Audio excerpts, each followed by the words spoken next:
This is Bill Gralnick interviewing Ilene Wohlgemuth for the Jewish Oral History Project of the Boca Raton Historical Society.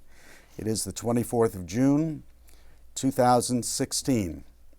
Hi, Ilene. Thanks for doing this. For the record, let's get a little background. Where were you born and raised? I was born in New York. I was raised in New York until the age of 10 when my family moved to Hollywood, Florida. And educated? I went to Nova Public School in Davie, and then I went to University of Pennsylvania, and then I went to Suffolk Law School. And when did you move to Boca? 1986. 1986, huh? And I know you're married. Your husband's name is? Peter. And how long have you been married? 34 years and a month.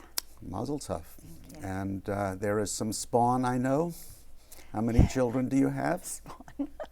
We have 2 children. Our son Josh is 29, and our daughter Michelle is 26. That's great. Let's get down to what we're here for. When you and I met last week, we did a little catching up since we hadn't seen each other for a while, and I asked you, so Ilene, what are you keeping yourself busy with? And your answer was Jews. And we both had a good laugh. You have an incredible CV of volunteerism on behalf of this community. Tell us first, where did the impetus for such love of community come from? You didn't ask me that last week. Well, I'm asking now. I'm not sure where the love of community came from, but I know that my love of Jewish community came early. I can hardly remember a time when Judaism wasn't front and center in my life. From when I was a little child and I would go to services at Riverdale Temple and sit on the floor and listen to every word that my rabbi said, and later years at Temple Bethel in Hollywood when I taught Israeli dancing and got involved in youth group, and my first trip to Israel was a Broward County Jewish Federation sponsored trip for teenagers, the first of its kind. And I think that, like for many people, it probably solidified my connection with the Jewish people on a global level. But the community, I'm not sure, except that it sounds like the home played a big part in it. You got a lot of support from your folks, or was this your own I got drive? a ton of support from my parents, but it didn't come from them. My father was a Sephardic Jew. He was Greek, and he grew up Orthodox, like all the Greek Jews. My mother grew up with no religion really at all because she had a tragic childhood, and her mother lost faith at a very early age. And it was just my mother and her mother, because when she was 2, she lost her dad and her brother. So they compromised by becoming some sort of somewhere between reform and conservative, my parents. And I don't know what it was, except that I know for my father it was a huge priority, his Judaism, his devotion to prayer and all things Jewish was very evident, and I worshipped my dad. So I probably got a lot of it from him. But my parents were extraordinarily supportive of everything that I did in the Jewish community. And I think when I came here being Boca, it was the first thing I wanted to do, because when I think about establishing roots anywhere, I think about the Jewish community. And so I think I told you this last week, the first thing I did when I got here was march myself onto the Spanish River campus, and the first person I met was Marianne Jacobs, and I said, "Hi, what can I do?" And I've invested, the better part of 30 years now. Well, going back to Dad for a moment, it sounds like he sparked in you what in Yiddish we call the pintel yid, that little spark of Jewishness that then you, in your own way, fanned into a lot of activity. Maybe. on a very subconscious level. It's a very intangible thing. And of course, things happen in life that make us move in one direction or another. And some of my life events made me a little bit more Jewish. Starting with when we moved here, my dad had his first very serious heart attack, was pronounced dead, and then he was brought back. And I know that that's the first time I can ever remembering prayer in a meaningful way. That's powerful. It very was powerful. for me, and I was Yes. only 10, so it was. That's great. I appreciate you sharing that. In our discussions, if I had to point to a compass point, that little thing we used to use in geometry, Not my best subject. nor mine. Your volunteerism seemed to have circled around the South County Jewish Federation. Yes. You said you presented yourself one day. You met Mary Ann Jacobs. Why did you pick the Federation, and describe to us the building that you walked into? It's a happy memory. The building was just this tiny little shell of a building with one big room and a few offices. Located? On Spanish River Boulevard between 2nd and 4th Avenue, where Grandview School, I think, sits now. It was nothing.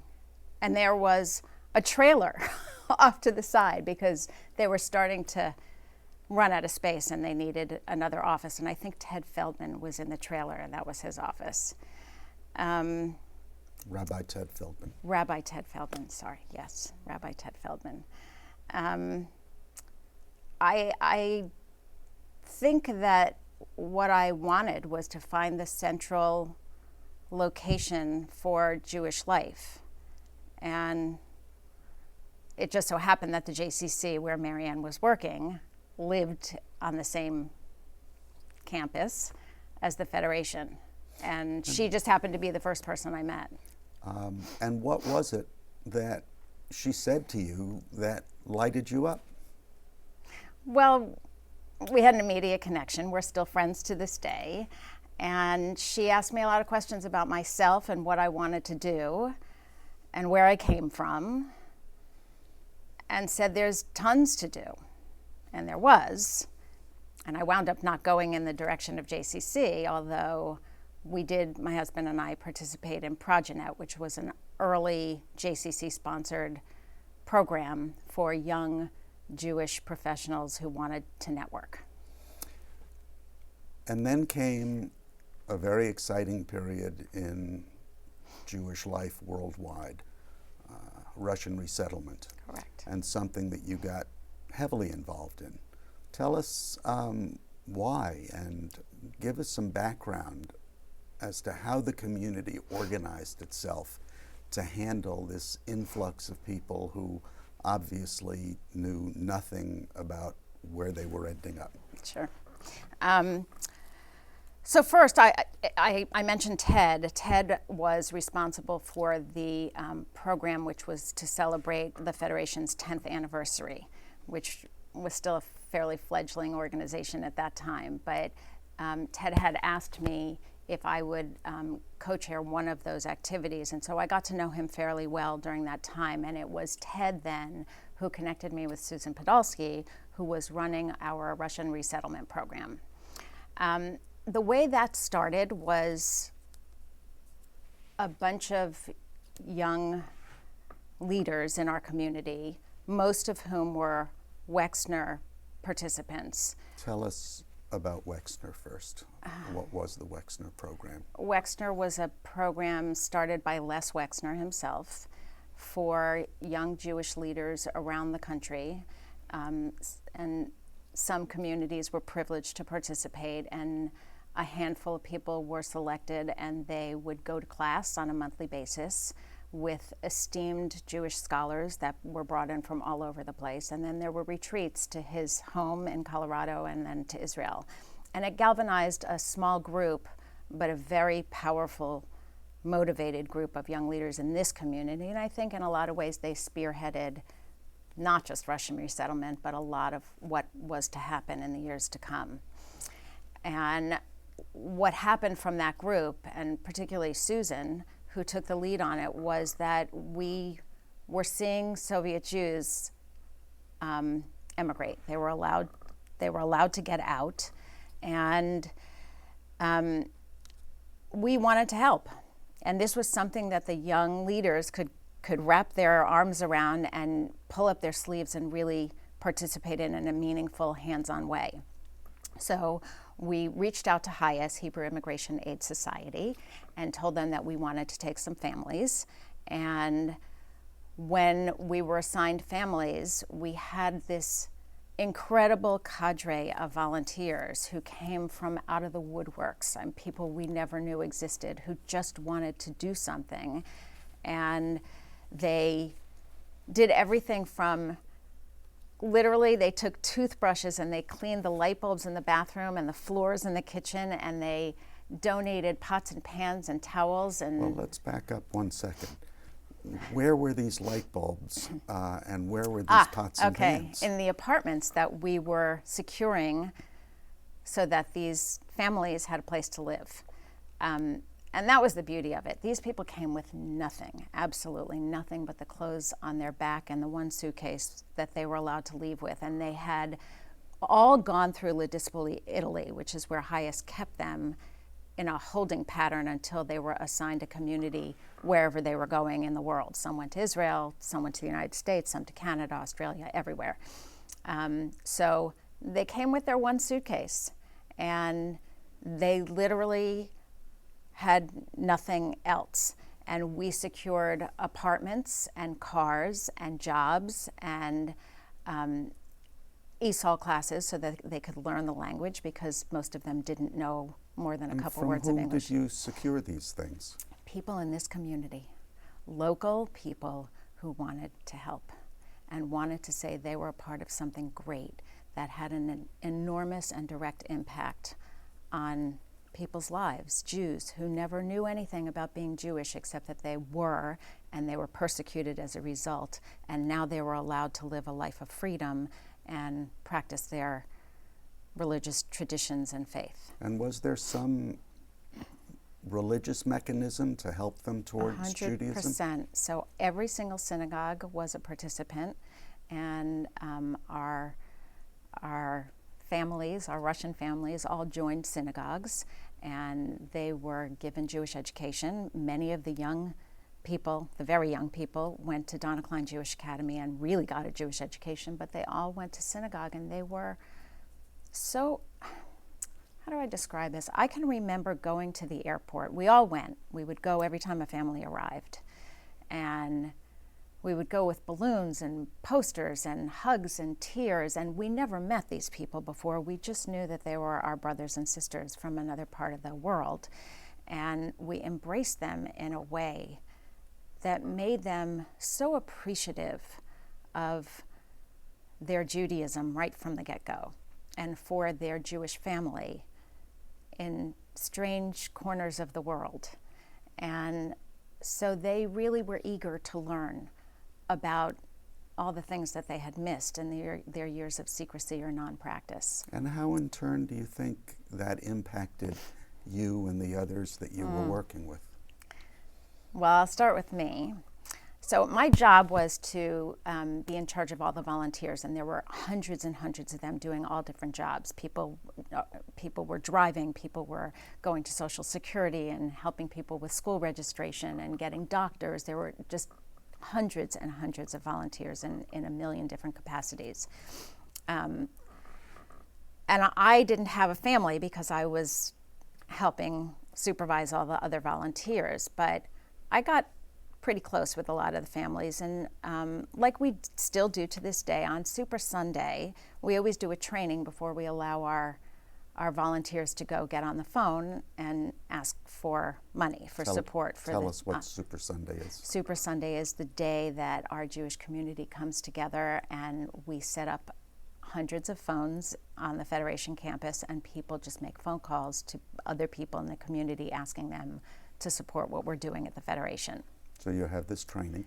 So we train people so that they don't just get on the phone without knowing what to do and say.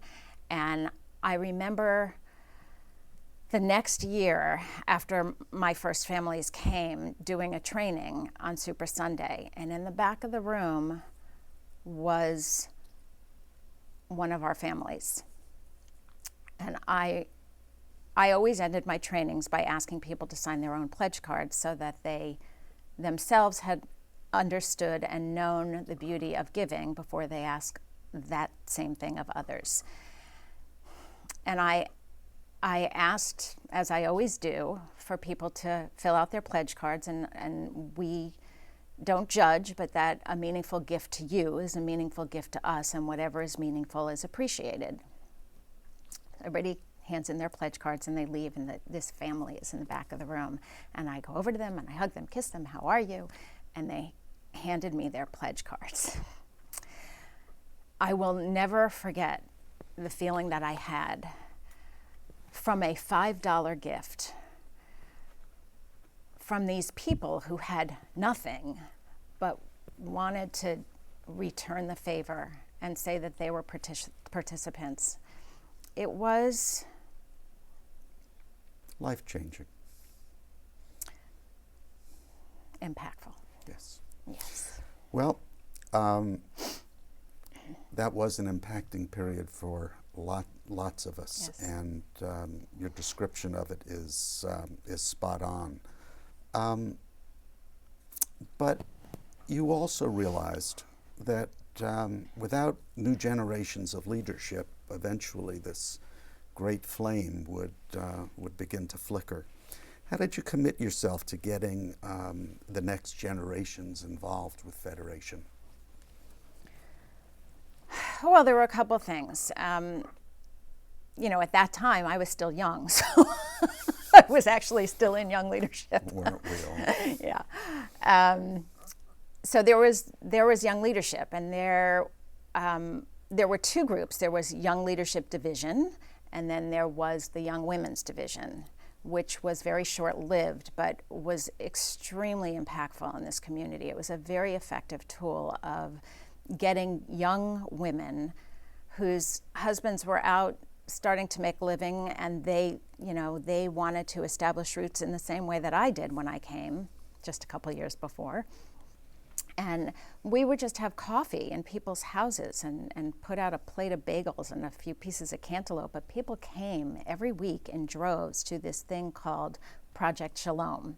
And they came with strollers, and they were all welcome. And we learned about the people that were moving in. And there was a huge influx at that time of young families moving in. And we got to know each other, and a lot of those people were the people who got involved in the Russian resettlement. But the more we got to know each other and the more we worked together, the more we as a group became a community. And Young Leadership was just the larger version of that because it included the men by definition, and professionals from all over and people that were coming here to start a family and a life came. And so Young Leadership and Young Women's Division were hugely successful. The gala that Young Leadership had once a year was the place to be, and everybody wanted a ticket, and it sold out quickly.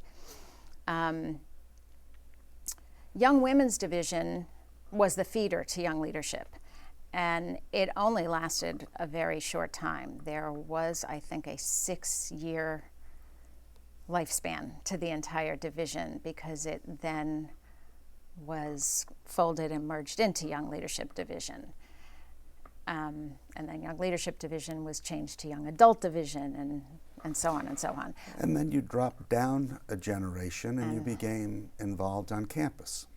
Well, no, and then I actually went to Jewish Family Service, which was then just the Ruth Rails Jewish Family Service, and I wound up because Young Women's. I was the last co-chair. Jill Gottfried and I co-chaired the last years of Young Women's Division, And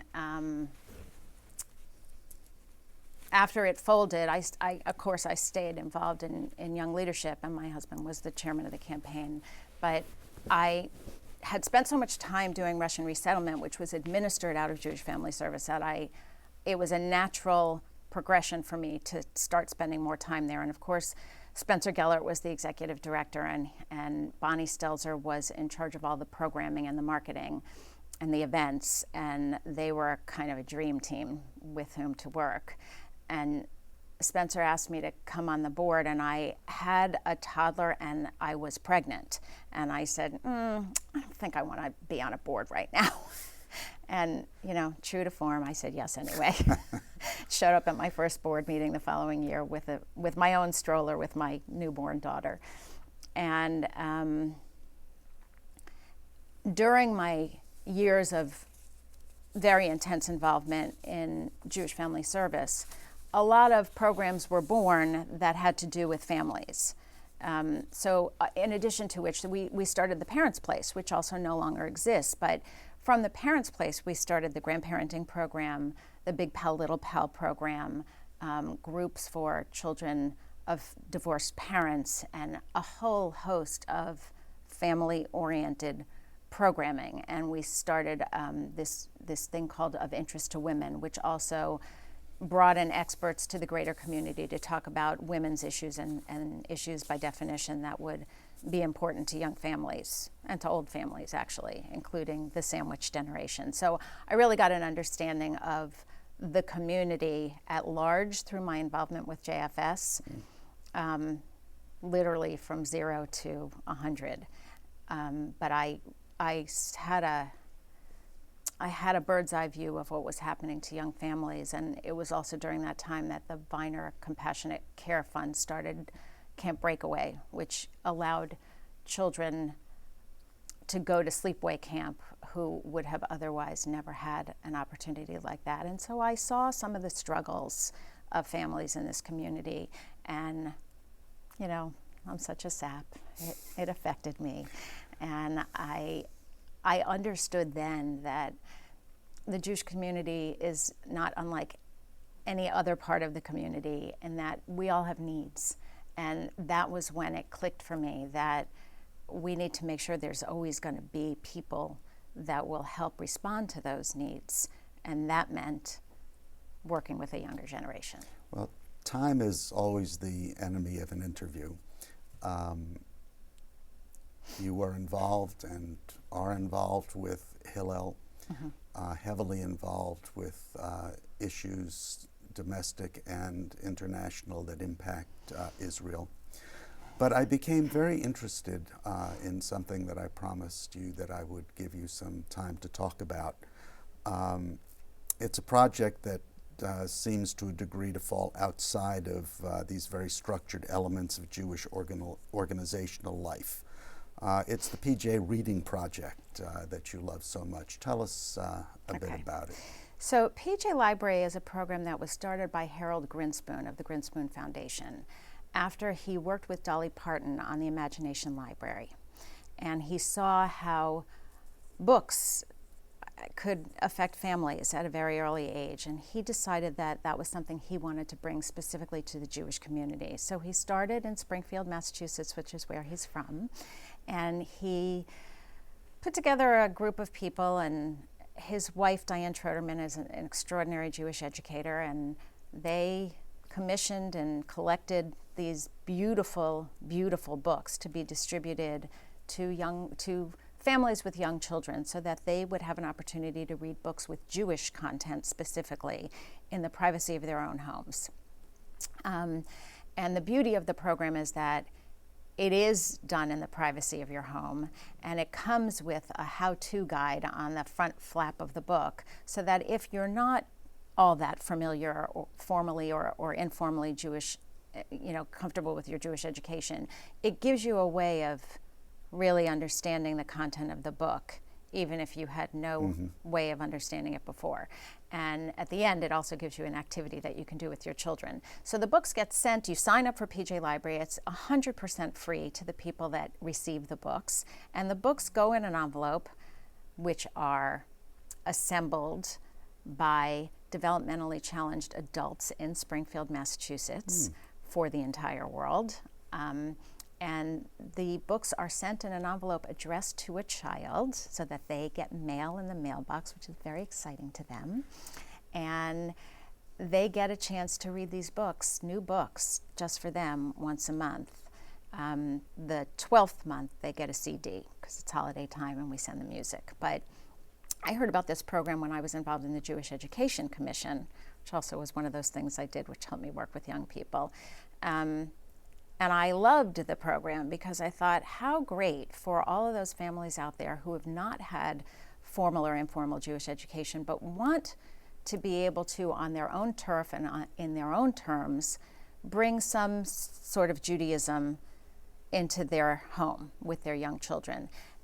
And it's an amazing tool for parents to begin to get comfortable themselves, and it has brought them out of their home once they get comfortable. But I waved the flag and I pounded my fist, and 5 years went by and nobody was buying because, while it's free for the recipients and the Grinspoon Foundation pays 60% of the cost, the communities have to pitch in. And we were having no luck. But when Matt Levin came, and I had my first chance, when Matt Levin, our president and CEO, current president and CEO, I think that's his title, of the Jewish Federation of South Palm Beach County, came. And I've known Matt my whole life, but when he said to me, what do I need to do in this community? The first thing I said was, bring PJ Library. And he understood the value of making an investment in the Jewish future of this community, knowing that when you send free books, it doesn't necessarily mean you're going to get a gift to the Federation, but you are letting young people know that you're aware they're out there and you care about them, and this is our gift from the Jewish community to you and your family. And please enjoy it. And when we have programs, come to our programs and meet other people just like yourself, and get involved in a Jewish community that cares about you. Just a wonderful, wonderful, wonderful program. Not just wonderful, but the response has been amazing. In 3 years, we have now 1,800 families that are signed up from South Palm Beach County receiving books on a monthly basis. That's fabulous. Yeah, we're very proud of that. We have in Jewish life something called the professional volunteer. It's a person who brings hours worked by a professional and talent and training that we expect of a professional. And they do it for free to fill, as we say at the beginning, the mitzvah of Tikkun Olam. Ilene Wohlgemuth, you are a role model for the professional volunteer. We hope this interview is not only historically informative, but is inspiring to those who want to fill an empty Jewish space in their life. Thank you so much. Pleasure.